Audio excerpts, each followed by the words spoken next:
Rat je završio prije 20 godina, samo što u vašim glavama on još uvijek traje. Zato smo i došli ovdje, jel' ne? Da nešto s tim napravimo. Koja si ti šifra? Na koja si ti? 431. Ja sam bio 431. Pa mi doktor promijenio na 62. 62? 62.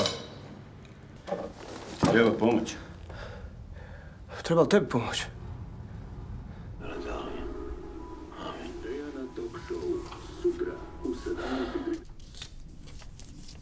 Jebemo li ti majku, bolisku. Zaplaću te ko zec. Nemoj, molim te, ubit ćeš me. Valentine, šta osjećaš? Kako smo ga pucat? A ti si naš? Čiji je naš? Pa što je mene centar za mir stavio sa muslimanom u sobu, a? Majke, ti jesi ti pravi četnik. Pa vi ste ti koji ste klali po hrvatskim seljima. Žena je i djecu, da, vi. I mi smo klali.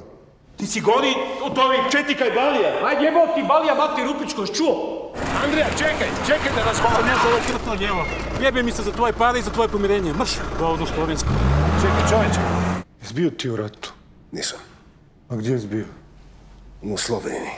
Daj mi jednu marku.